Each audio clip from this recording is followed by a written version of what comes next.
Acredito que possa ser eu, não é? E depois Lindomar arremata.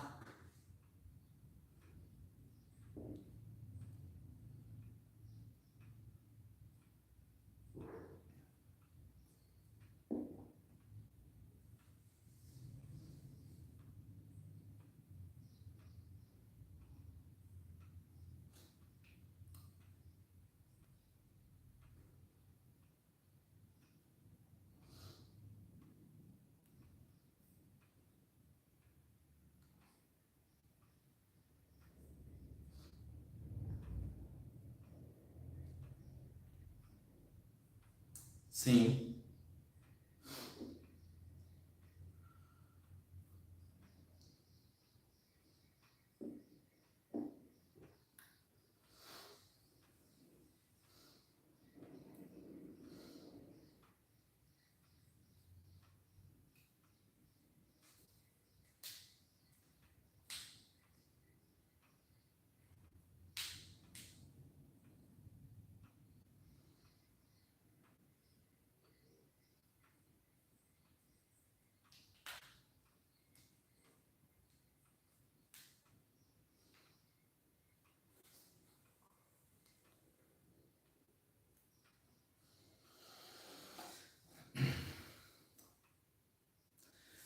Olá, queridos amigos, olá, queridos irmãos, um abraço de Votuporanga especial para os irmãos de Jequié, um abraço especial para os queridos amigos e irmãos da Bahia, local onde eu tenho vários amigos, local onde eu fiz grandes amizades. Para mim é um grande prazer ser convidado para participar desse evento, ainda mais em companhia do nosso querido Lindomar, amigo de longa data, que nós aprendemos a admirar. Então, assim, é uma manhã, sem dúvida alguma, especial para todos nós, especial para mim, especial para nossa casa aqui, Caminho de Damasco. Espero sinceramente que as minhas palavras, que as minhas reflexões possam auxiliar a todos nesta reflexão mais profunda a respeito da nossa existência, a respeito daquilo que estamos fazendo de nossas vidas, aquilo que estamos fazendo de nossas encarnações. A inteligência a serviço do bem. Este é o nosso tema, é o tema que nós vamos abordar. Bom, sobre a ótica da doutrina espírita, nós sabemos que nem sempre a intelectualidade, a inteligência, ela anda de mãos dadas com a evolução moral. Nós vamos encontrar espíritos, pessoas encarnadas, espíritos desencarnados, que já lograram uma grande evolução intelectual, mas ainda não o fizeram moralmente. Nós vamos encontrar, por exemplo, lá no Livro dos Espíritos, na pergunta 780, quando Kardec indaga aos espíritos: o progresso moral sempre segue o processo intelectual?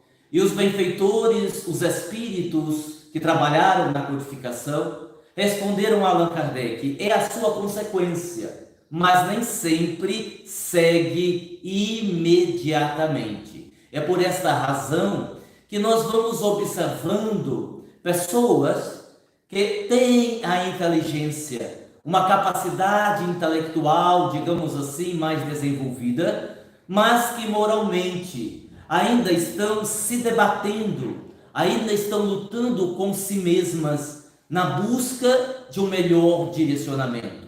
Está lá também, na pergunta 780A do Livro dos Espíritos, Allan Kardec, ainda seguindo essa linha de pensamento, indagando mais uma vez aos espíritos como o progresso intelectual pode levar ao progresso moral. E os espíritos respondem: favorecendo a compreensão do bem e do mal, então o homem pode escolher. Olha que coisa extraordinária! Como é que o progresso intelectual pode levar ao progresso moral? E Kardec parte desse pressuposto, já que na 780 os espíritos falam da intelectualidade e da moralidade, e os espíritos pontuam que, favorecendo a compreensão do bem e do mal, então o homem pode escolher. Em síntese, o que isso quer dizer? É muito simples. À medida que nós vamos compreendendo as engrenagens da vida, à medida que nós vamos entendendo pelo raciocínio lógico que se Deus nos ama, se Deus é o nosso Pai, Ele não poderia nos condenar ao inferno eterno. À medida que nós vamos, pela inteligência, pela capacidade de análise, compreendendo que existe a lei divina, e que uma das leis dentro desta lei divina é justamente a lei de ação e reação, de causa e efeito, nós vamos conseguindo compreender que todo o sofrimento que nós temos não é pela vontade de Deus. Embora exista a chamada lei do sofrimento que está na nossa evolução, ou seja, a dor evolução, não sofrimento, melhor colocando, embora exista a dor evolução, o sofrimento quase sempre é uma consequência do nosso distanciamento destas leis de Deus. E isto é muito importante, porque quando eu vou compreendendo esta realidade, eu vou me distanciando da possibilidade de me revoltar em relação à vida e em relação a Deus. Vou dar um exemplo. Eu atendi outro dia, aqui na nossa casa, no caminho de Damasco, uma senhora que, quando chegou, nós percebemos o seu estado de desequilíbrio. E eu tentei ser gentil, dizendo a ela: seja bem-vinda, a senhora está bem? E eu fiz esta pergunta no intuito de criar uma empatia, para que ela ficasse mais à vontade para narrar o seu problema. E ela logo reagiu de uma forma agressiva, dizendo: se eu estivesse bem, eu não estaria aqui. O senhor concorda? Sim, eu concordo. E ela não me deixou continuar e logo foi, e eu vou usar uma palavra forte, mas foi isso que ela fez. Ela foi vomitando a sua dor. Ela foi pronunciando impropérios, palavras de baixo calão, xingando, blasfemando contra a vida, contra Deus, que o seu grande desejo era morrer. E depois ela colocar para fora todo aquele sentimento, toda aquela mágoa, ela aliviou-se um pouco, começou a falar num tom mais baixo e relatou-me do filho adolescente que ela havia perdido, que havia desencarnado, que havia morrido, sendo vítima de uma bala perdida.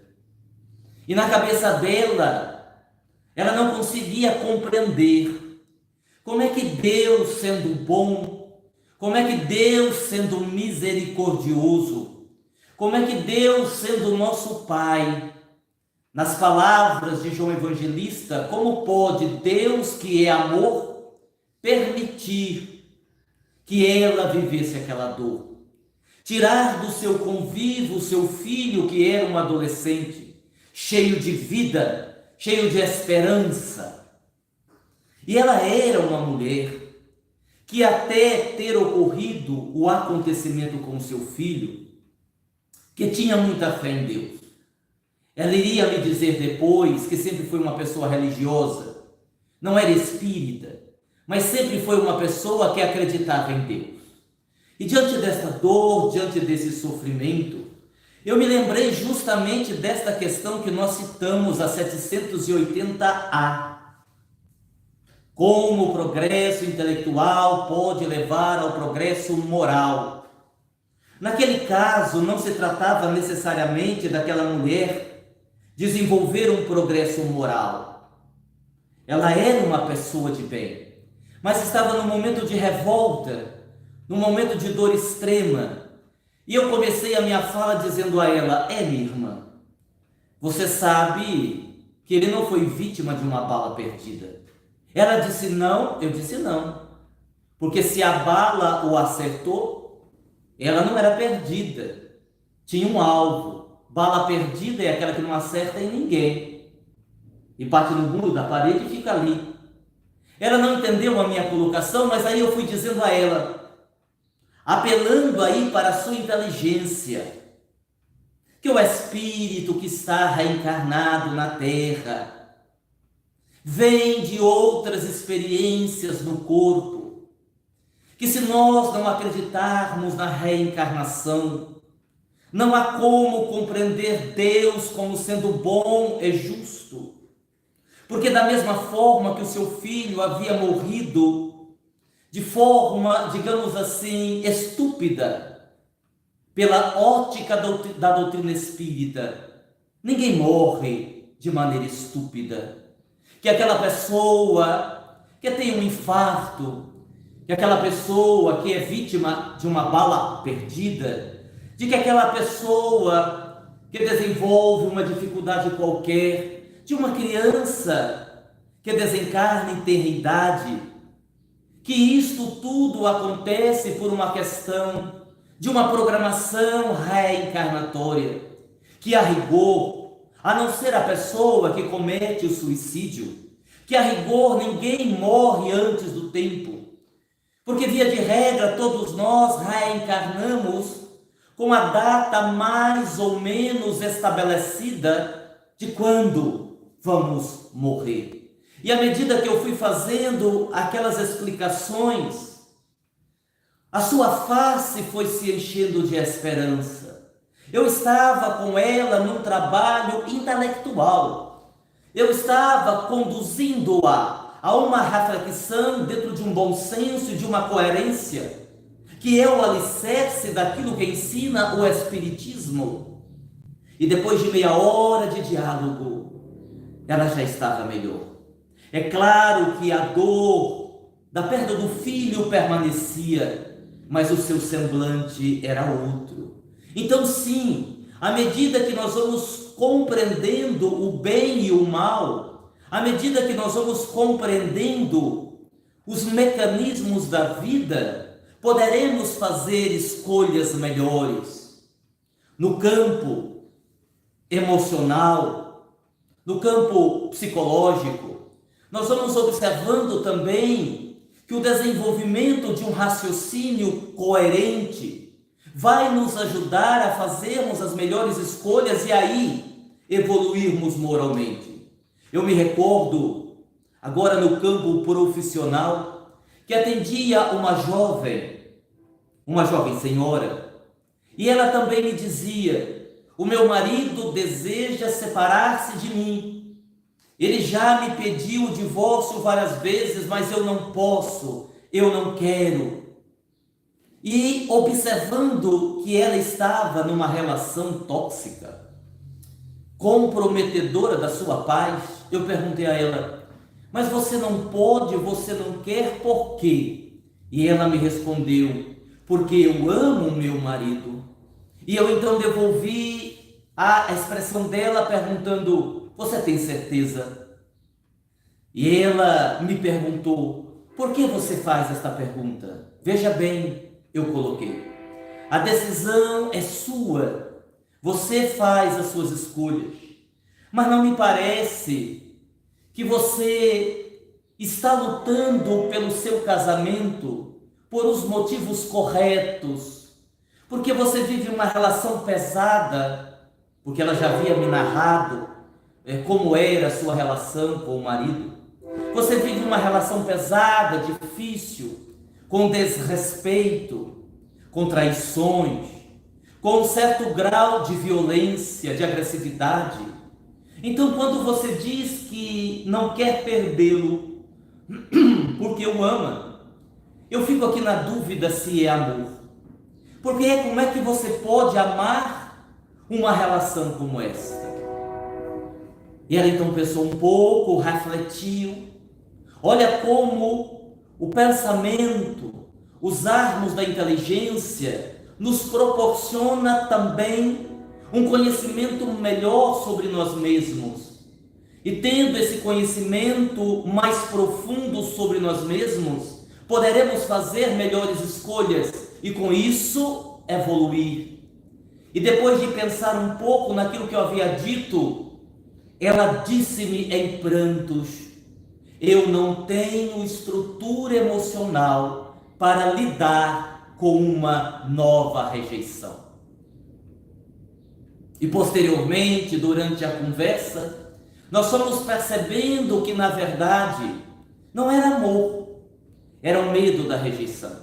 Ela havia vivido uma experiência traumática na sua infância, ao ser rejeitada pelo pai.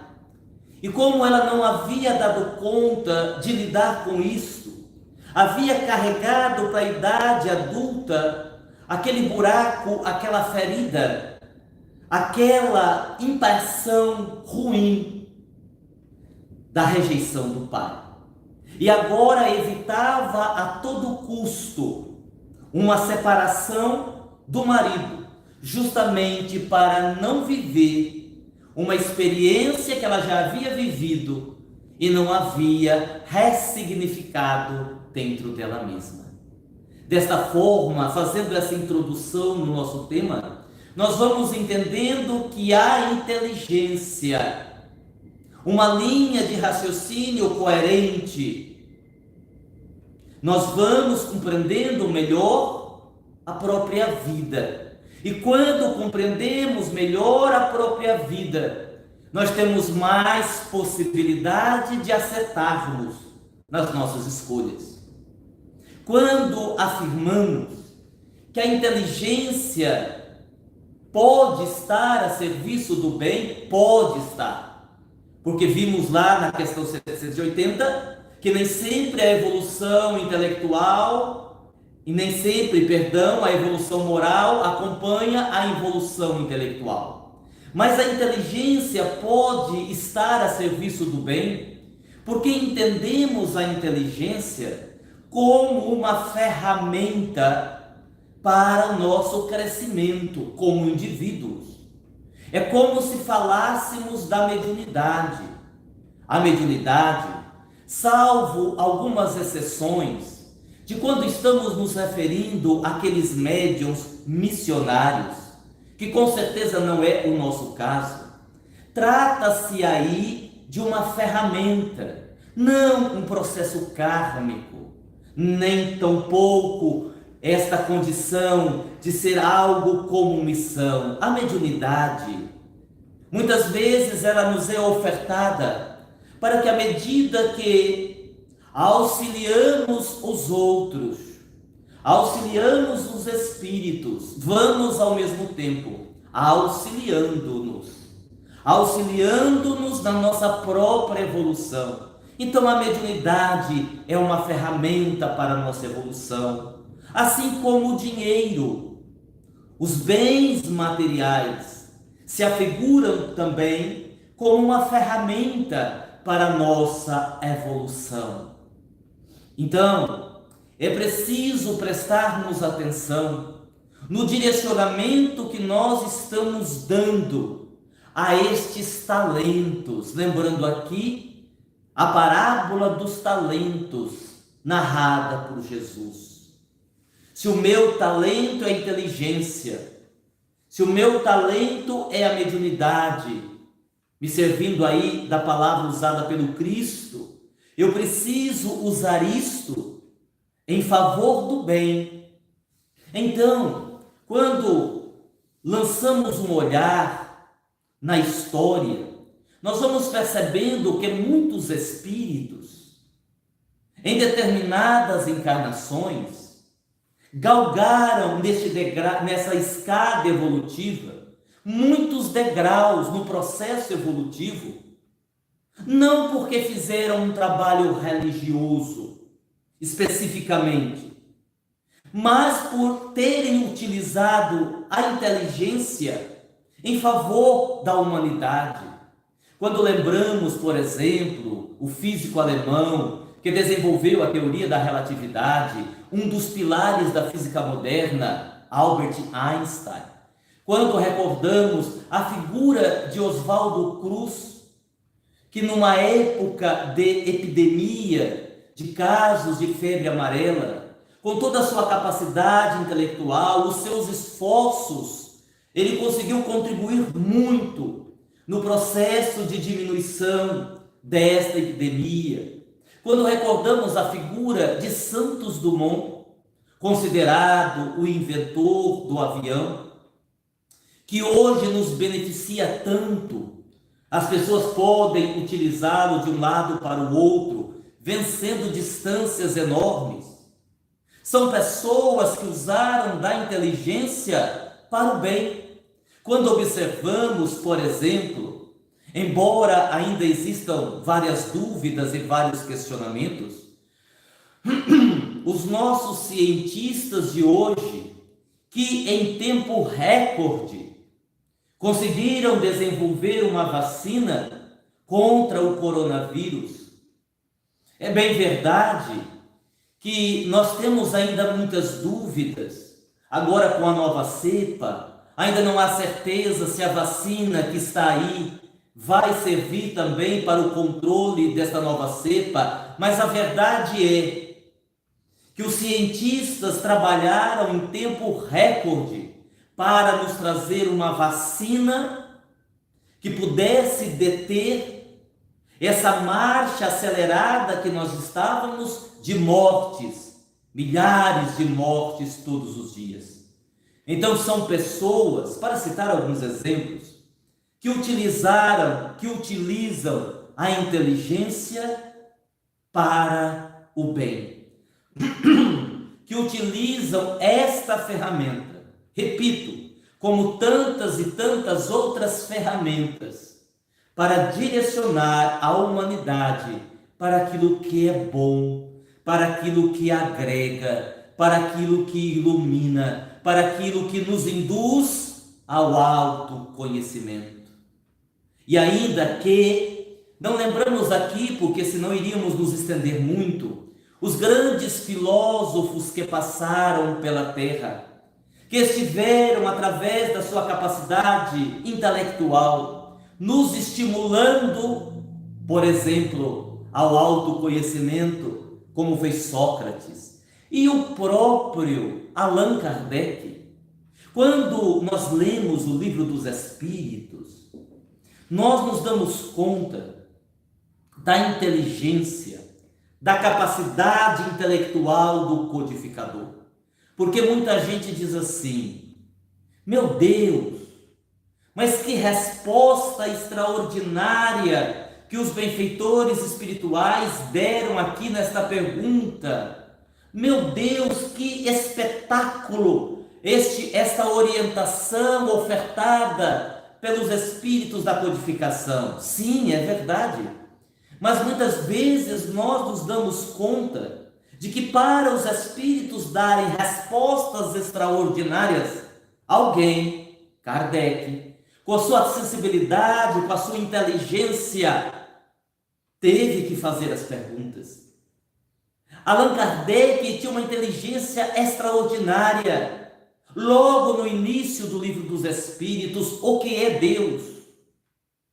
Observemos a sua astúcia, a sua habilidade com as palavras. Ele não perguntou quem é Deus, o que é Deus. E ele, iniciando o Livro dos Espíritos, falando sobre Deus, na pergunta número 4, Kardec é extraordinário: como podemos provar a existência de Deus? A resposta é maravilhosa, mas a pergunta é extraordinária. Bom, dentro desta perspectiva, surgem algumas dúvidas, as quais nós vamos tentar aqui respondê-las. E aí, copiando, plagiando, vamos dizer assim, Allan Kardec, daqui para frente, nós construímos um estudo baseado em perguntas e respostas, dentro do tema que nos foi proposto, porque nós acreditamos sinceramente que este modelo de perguntas e respostas nos ajuda a compreender melhor, entender melhor aquilo que desejamos saber. Perguntaram-me assim outro dia: Olha, dizem que todos nós temos o livre-arbítrio. Sim, nós aprendemos isso no livro dos Espíritos. Todavia, continua a pessoa perguntando, a depender do corpo físico que o espírito reencarna, não pode ocorrer, aí por certas limitações físicas, intelectuais, certas limitações. E se há certas limitações, por conta disso, o espírito não teria o seu livre-arbítrio comprometido? É uma boa pergunta. Muito bem.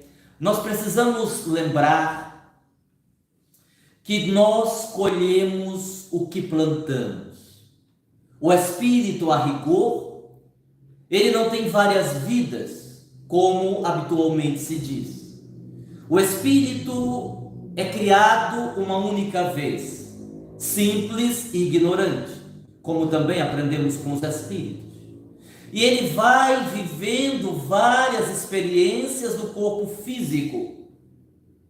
E tudo aquilo que ele não resolve em determinada existência, ele transporta, digamos assim, para a existência seguinte. Então, isto significa que se o espírito está reencarnado num corpo físico que apresenta certas limitações, isso não é uma imposição de Deus, isto é o resultado de suas escolhas equivocadas em existências pregressas. Voltando ao exemplo daquela mãe que perdeu um filho adolescente por conta de uma bala perdida. E aí, pela lógica, pelo bom senso, entendendo que Deus é justo, ficamos a imaginar que experiência aquele jovem viveu na existência passada para desencarnar tão jovem nesta atual encarnação. É um processo de aprendizado, é um processo de crescimento. Em outras palavras, o livre-arbítrio, ele é sagrado. Quando eu não atraio para mim situações dolorosas que exigem o meu resgate, a minha correção nesta existência, é porque estas escolhas foram feitas num passado mais distante.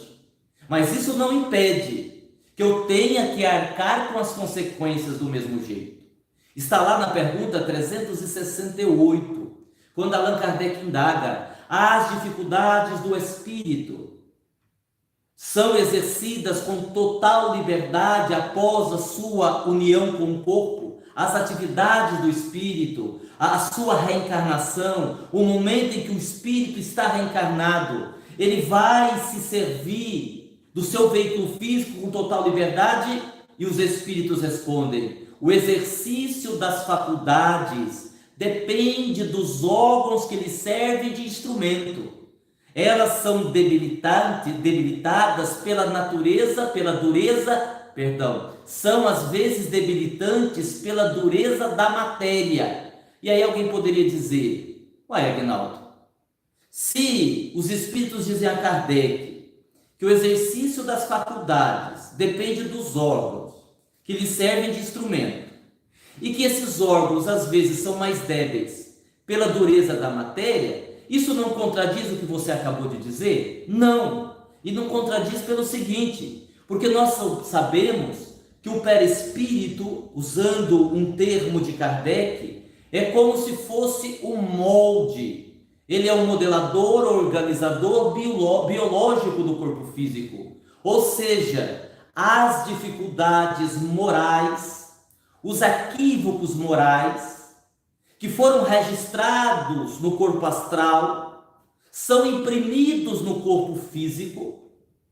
de acordo com os processos evolutivos. Em outras palavras, vamos imaginar que em determinada encarnação eu tenha sido um indivíduo desequilibrado, totalmente desequilibrado no campo da sexualidade. É natural que eu tenha gerado, por este comportamento, por esta conduta, uma lesão no corpo astral, nesta região do chakra genésico.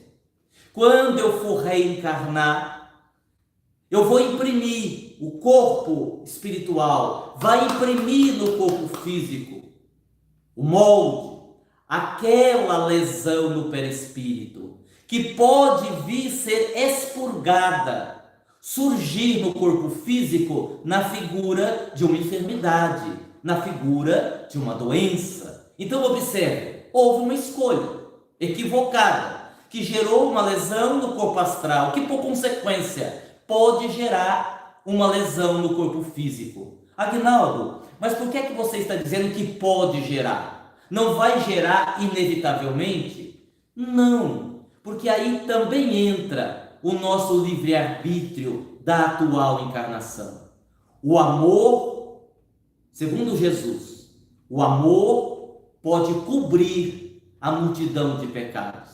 Então, às vezes, eu consigo equacionar a situação pela minha mudança da conduta e pelo bem que eu pratico, sem ter a necessidade de sofrer exatamente o que eu iria sofrer por causa de uma conduta equivocada em existências pregressas.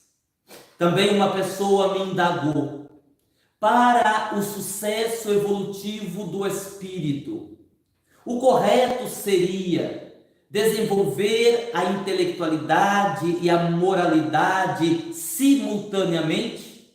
E aí, nós vamos lembrar uma frase do espírito miramês, que está no livro Horizontes da Mente, quando o benfeitor afirma: a inteligência é a faculdade de executar as ordens do raciocínio. E quando iluminada pelo amor, obedece à vigilância do coração. Fantástica esta frase, eu vou repetir. A inteligência é a faculdade de executar as ordens do raciocínio. E quando iluminada pelo amor, obedece à vigilância do coração. E eu aqui me recordo do espírito de Dona Benedita Pimentel. Ela trabalha conosco aqui no Caminho de Damasco, para que a gente possa perceber a força do amor. A força do amor. Eu estava numa reunião de desobsessão, estabelecendo um diálogo com um espírito, e um espírito de uma inteligência invulgar. Olha só, como a inteligência às vezes pode não ser usada para o bem. Tratava-se, eu pude perceber, de um espírito muito capacitado intelectualmente. Acredito que ele teria sido um cientista em existências pregressas. E nós estávamos ali no diálogo habitual das reuniões mediúnicas, mas ele tinha argumentos extraordinários. E nós estávamos ali numa espécie de esgrima intelectual. Dona Benedita, espírito, aproximou-se de mim e sussurrou no meu ouvido: meu filho, você quer que eu o ajude? E naquele momento eu, envolto com a minha arrogância, com o meu orgulho, com a minha prepotência, mentalmente disse a ela: não precisa, Dona Benedita, deixe comigo. E continuei, mas eu comecei a perder a batalha, porque eu usava o argumento com o espírito, ele vinha com um argumento melhor. Eu comecei a suar. E ela veio pela segunda vez e disse: meu filho, você quer ajuda? Eu digo: não, pode deixar que eu conduzo aqui. E a coisa foi ficando feia para o meu lado. E chegou um momento, se a gente for usar aí a expressão doutrinação, que não é uma expressão muito correta, chegou um momento em que o espírito começou a me doutrinar. Eu estava perdendo feio. E aí eu consenti. E eu me perguntei, dentro da minha curiosidade: meu Deus, como é que a Benedita, como é que Dona Benedita vai conduzir esse diálogo? O que ela vai dizer para o espírito? Porque está difícil. E aí então eu dei passividade, ela incorporou e ela resolveu a questão em 1 minuto. Ela precisou de 1 minuto para resolver a questão, porque ela olhou para o espírito e disse assim: meu filho, eu poderia lhe dizer muitas coisas, mas você tem idade para ser o meu filho. Eu que fui mãe na terra de muitos filhos, poderia ser sua mãe. E como eu poderia ser sua mãe e você poderia ser meu filho, eu não quero lhe dizer nada, eu quero lhe dar um abraço. E no momento em que Dona Benedita deu um abraço no espírito, ela exalou, ela vibrou tanto amor, que ele desmontou, ele caiu em seus braços, ele caiu em lágrimas, toda a sua inteligência, sua capacidade intelectual desmoronou, e ela então saiu com ele nos braços, provavelmente para conduzi-lo a um hospital. E é importante fazermos essa observação, fazermos um parêntese, para dizer que, embora a inteligência esteja a serviço do bem, amar é mais importante do que saber, sem dúvida alguma. O que de fato liberta as nossas consciências é o amor. Porque o desenvolvimento da inteligência pode nos levar à evolução moral. Mas quantos e quantos utilizam deste patrimônio, desta ferramenta, para se comprometerem ainda mais? Para nós espíritas, estamos numa religião do estudo, estamos na religião do livro, muitas obras, muitos médiuns de psicografia, obras extraordinárias. Se fôssemos ficar apenas na lavra mediúnica de Chico Xavier, obras belíssimas, que nos ajudam a compreender melhor. No entanto, eu me recordo aqui de uma expressão usada pelo Dr. Hans, e eu já ouvi ele usar essa expressão umas 2 ou 3 vezes. Nós não podemos ter o evangelho de exportação tão somente. Precisamos ter o evangelho de importação, importar o evangelho e não apenas exportá-lo.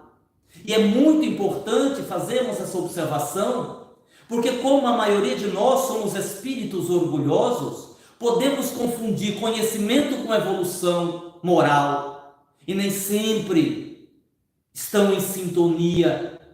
Poderemos acreditar, porque somos dirigentes espíritas, porque temos um conhecimento vasto, porque somos espíritas há tantas décadas, que já logramos determinada evolução. E nem sempre isto corresponde à verdade. Também me perguntaram, e eu estou trazendo aqui as perguntas, deixa eu explicar isso.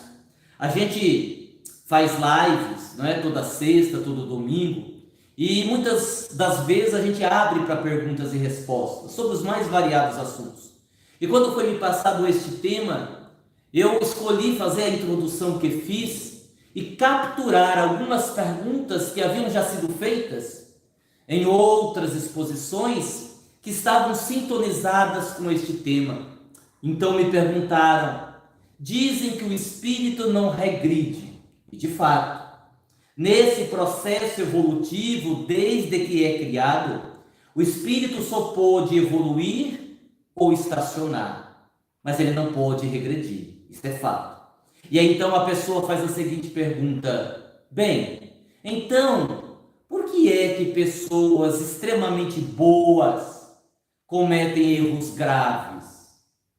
E quando falamos do degredo, somos informados que o espírito, ele é recambiado, ele é redirecionado, caso seja degradado, para um planeta inferior. Bom, mas aí ele está regredindo? São essas 2 perguntas. Bem, vamos lá. Talvez, quando a pessoa diz assim: mas fulano era extremamente evoluído, um espírito de luz. Talvez ela esteja equivocada. a menos que ela esteja se referindo a alguém de Votuporanga. Aí está correto. Aí não tem questionamento. Se não for uma pessoa de Votuporanga, essa colocação, essa expressão, talvez não esteja correta. Muitas vezes, aqui brincando um pouco, nós compramos gato por lebre. A pessoa diz assim: nossa, mas meu marido era uma pessoa maravilhosa antes de casar. Depois que casou, virou um traste. O que aconteceu? Aconteceu que você não prestou atenção. E não era tão maravilhoso assim, né? E aí quando casou, ele tirou a máscara e foi ser ele mesmo. E aí a gente chama a atenção para o seguinte: nós somos espíritos que estamos em processos evolutivos, ponto. E a gente não consegue evoluir, geralmente é assim, digamos, num bloco. Não é assim que funciona. Nós vamos evoluindo, muitas vezes, em aspectos diferentes. Então, existem virtudes que nós acreditamos que estão concretizadas em nós. A pessoa diz assim: olha, eu sou uma pessoa paciente, mas outro dia eu perdi a paciência. Não, então você não é paciente, porque uma vez a virtude adquirida, você não pode perdê-la, porque o espírito não regride. Então, em verdade, eu estou me esforçando para ser paciente. Enquanto eu estou no processo, vejam, não está concluído, eu estou no processo, eu posso tropeçar aqui e ali. Então, nós olhamos para uma pessoa ou olhamos para nós mesmos e achamos que já temos determinada virtude. Mas se a gente fizer um processo sério, bem feito de autoconhecimento, talvez a gente descubra que aquilo não é real. Aí estamos falando da persona, das máscaras. Querem ver um outro exemplo? A pessoa diz assim: eu sou muito desapegada dos bens materiais, não sou apegada a nada. Ainda outro dia lá o centro me pediu uma blusa, porque uma pessoa estava precisando da blusa, a pessoa me pediu a blusa, o centro pediu, e eu, dei a blusa. Sou uma pessoa desapegada. Aí se você perguntar assim para a pessoa: olha, mas qual a tua relação com essa blusa? E ela dizia assim: mas eu não usava mais essa blusa, estava lá no guarda-roupa fazia tempo, eu nem gostava muito dela, já estava velha. Bom, então isso não mostra que você é desapegado. Você deu algo que você não teve que desapegar. Era algo que você já não mais usava, nem gostava. Agora, se é uma blusa que você usa, se é uma blusa que custou caro, se é aquela blusa assim, você diz: puxa vida, mas essa blusa ainda está semi-nova. Olha, eu vou dar. O frio da pessoa fala mais alto. Pronto, aí houve um desapego. O que eu estou querendo dizer, eu aqui brinquei comprando gato por lebre, mas isso acontece conosco. Nem sempre o que parece é. E repito, quando nós estamos nesse processo evolutivo, a gente vai tropeçando, faz parte da caminhada. Em outras palavras, para a gente encerrar essa pergunta, essa resposta: se nem tudo que parece talvez nós não sejamos tão bons como nós acreditamos que somos.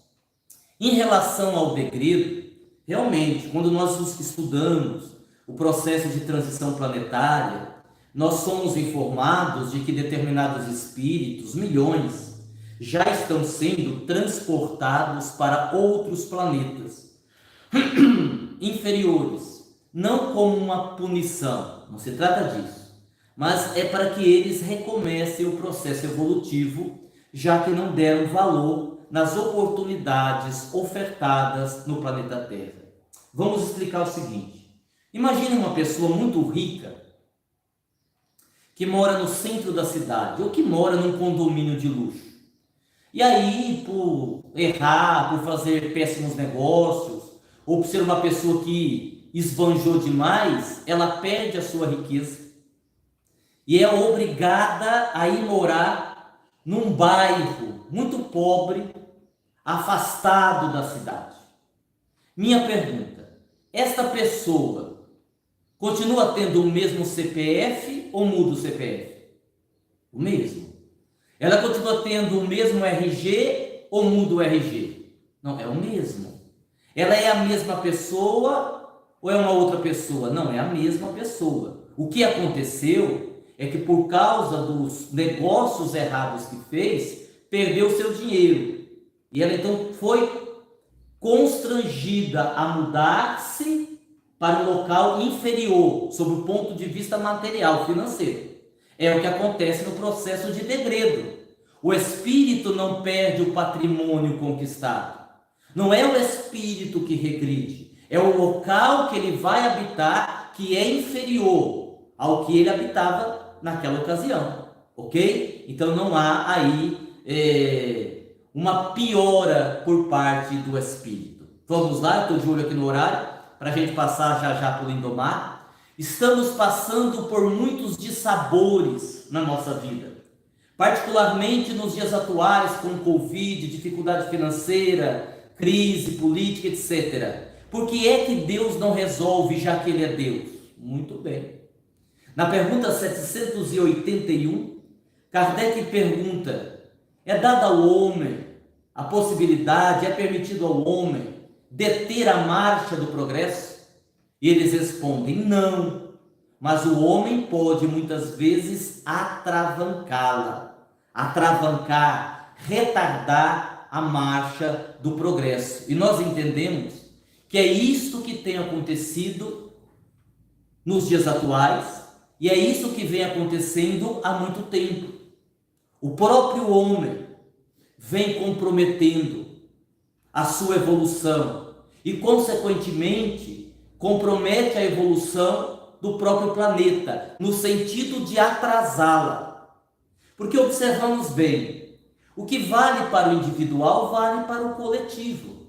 Por que a humanidade ela tem que lidar com essa situação toda que nós estamos vivendo na atualidade? Porque, em termos coletivos, por certo, adquirimos comprometimentos que exigiu que vivêssemos esta situação. Às vezes eu ouço pessoas dizendo assim: nossa, não, porque com certeza daqui a algum tempo as naves dos ETs vão descer aqui na Terra, vão resolver o problema. Olha, os espíritos chamados extraterrestres já têm nos ajudado há muito tempo, mas eles não vão descer aqui para resolver, como também Deus não vai resolver, porque é um problema nosso. Somos nós que habitamos a Terra, somos nós que vivemos aqui no planeta, então a responsabilidade é nossa. Não é o vizinho que vai arrumar a sua casa, a casa é sua, cabe a você, tá bem? Vamos lá, vamos correr um pouquinho aqui para dar tempo eu expor tudo. Em se tratando de um espírito inteligente, a influência do meio pode comprometer a sua evolução moral? Ó, que pergunta interessante! Olha que pergunta interessante, mas é uma pergunta que Kardec também já fez. Quando um homem está mergulhado numa atmosfera de vícios, o mal não se torna para ele um arrastamento irresistível? É a pergunta de Kardec.